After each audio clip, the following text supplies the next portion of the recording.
What are your strengths and weaknesses? Sir ये सबसे चूतिया सवाल है सर। सबसे पहले तो स्ट्रेंथ है ही नहीं। In English, please. I'm telling you. Why will I tell you my weaknesses? मैं आपको अपने स्ट्रेंथ वीकनेस के नाम पे बताऊंगा। जैसे English. I'm a perfectionist. मैं वर्कोहॉलिक हूँ। मैं इनोसेंट। English. बैंक क्या लौड़े? ये क्या इंग्लिश इंग्लिश इंग्लिश लगा रखा है बे? 4 साल का था मैं जब मेरे पापा जबलपुर में किसी हलवाई के यहां काम करते थे। खुद तो कभी स्कूल गए नहीं, इसलिए अपनी गांड घिस घिस के मुझको स्कूल में भर्ती करवाया। अब कहने के लिए तो वो इंग्लिश मीडियम स्कूल था, लेकिन साले हमारे टीचर लोग खुद हिंदी में बात करते थे।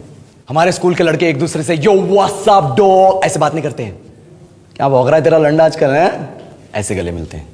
किसी तरह रट्टा मार मार के 10th तक पहुंचे तो पता चला कि जिंदगी में सफल होने के लिए एक ही तरीका है और वो है इंजीनियरिंग। सब यही कहते थे। माँ बाप, टीचर लोग, गली का वॉचमैन भी हमसे पूछता था, और भैया कैसी चल रही है आपकी तैयारी? भग बेंचो, तुमको क्या करना है? इसलिए हमारे स्कूल के बच्चे हम सब पहुंच गए बकरों की तरह। मैं IIT, मैं NIT। अरे जिस बच्चे ने अपने बाप को जलेबी तलते देखा है वो तो यही सोचेगा ना कि जिंदगी में पैसा ही सब कुछ है। I did not choose this engineering life, sir, and neither did this engineering life choose me. It was shoved down my throat by my teachers while my hands were tied to my back by my friends and my parents watched in silence. और English सुनेगा तो मादरचोद तो सुन।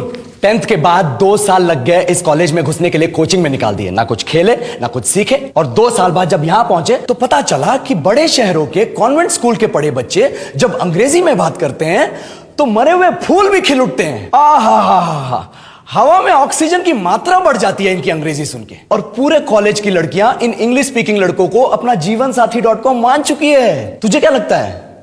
मुझे कभी लगा नहीं कि मैं अपनी अंग्रेजी पे काम करूं, अपने पर्सनालिटी पे काम करूं। बहुत लगा। ये चूतिया इंडस वैली सिविलाइजेशन का जो एजुकेशन सिस्टम बिठा के रखे हो, जिसमें हर साल में 10 सब्जेक्ट, हर सब्जेक्ट में theory, practical, viva, lab work, external, internal, majors, minors, assignment, project, thesis, गांड मार के रख लिया हमारी।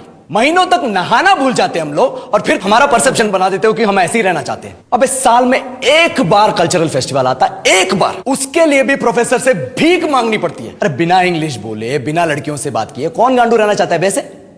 पर टाइम कहां है कुछ सीखने के लिए? लगे पड़े हैं कोडिंग सीखने, 3 लैंग्वेज सीख रहे हैं, अलग अलग इंग्लिश छोड़ के। लेकिन जब प्लेसमेंट्स की बात आई तो सबको एप्टीट्यूड चाहिए, पर्सनैलिटी चाहिए, इंग्लिश स्पीकिंग चाहिए। It is not that we can not speak English, sir. We are just very conscious of our diction and our pronunciation, and we are not confident to speak in front of anyone else. If the curriculum was a little bit diverse, if the engineering colleges in our country focused on our all round development instead of functioning like a goddamn factory that is just mass producing robots by killing their dreams and handing out degrees, I would not be sitting here in this pointless HR interview, the likes of which exist only in our country.